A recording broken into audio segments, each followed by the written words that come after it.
Hey everyone, welcome to my YouTube channel. So we often talk about toxic culture, but most of us don't recognize it when they're actually in it. So this is a story of a startup, and honestly, it did not feel normal to me. And by the end of this, you will clearly understand what toxic culture looks like. Because क्या होता है ना, toxic culture हमेशा obvious नहीं होता. वो छोटी छोटी चीजों से start होता है जो शुरू में normal लगता है. So ये story कोविड के टाइम पे जब पहला लॉकडाउन ओपन हुआ था. And this is about a friend of mine.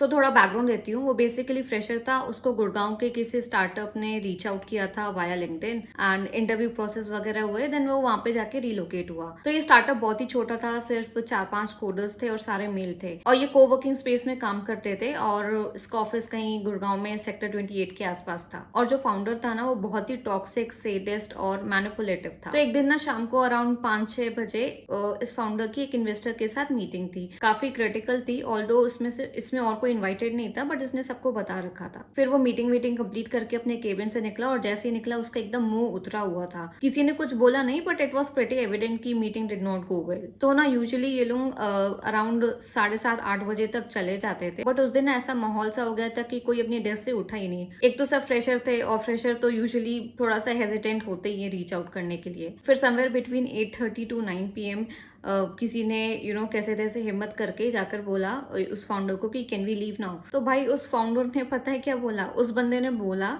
कि क्या करोगे घर जाकर, टाइम पास करोगे, दारू पियोगे, खाओ पियोगे, सो जाओगे, इससे अच्छा यहीं पे काम कर लो.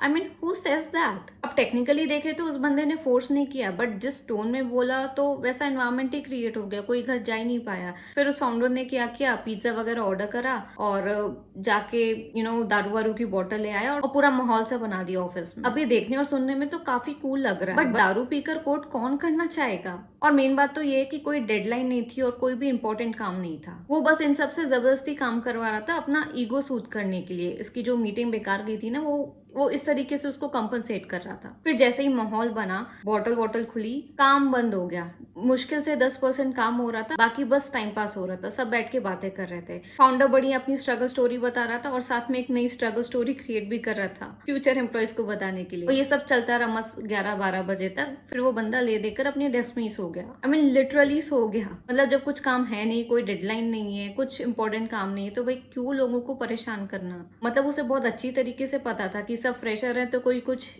आगे से ऐसे बढ़कर बोलेगा नहीं. तो उसका आराम से फायदा उठा रहा था वो. फिर वो सो गया और बाकी लोग जितने भी ये बंदे थे, 4-5 बंदे, वो चुपचाप ऑफिस से निकल गए. इवन जो वो कोवर्किंग स्पेस का मेन गेट था वो भी लॉक हो चुका था और बाउंड्री काफी ऊंची थी. तो भाई कैसे तैसे वो फांद कर निकले. और नेक्स्ट डे वो फाउंडर एक्सपेक्ट कर रहा था कि फिर भी लोग टाइम से 10 बजे तक ऑफिस आ जाए. तो बेसिकली इसने ये सब जो किया ना, this was not about the work, this was about having the control. वो बस यही सब दिखाने की कोशिश कर रहा था कि आज वो जो इस पोजीशन में है वो भी उसने भी ऐसा स्ट्रगल करके किया है. आई मीन ऑब्वियसली सब स्ट्रगल करके ही कोई किसी पोजीशन में पहुंचते हैं बट जरूरी नहीं कि तुम्हारा स्ट्रगल दूसरे बंदा का स्ट्रगल भी सेम हो. और ऐसे ही टॉक्सिक कल्चर स्टार्ट हो जाता. सो नेक्स्ट टाइम अगर तुमको ऐसा एनवायरमेंट मिले जहाँ पे एक्सपेक्टेशंस क्लियर नहीं है और वर्क प्रेशर कॉन्स्टेंट है तो भाई समझ जाओ, it's not a growth, it's a red flag.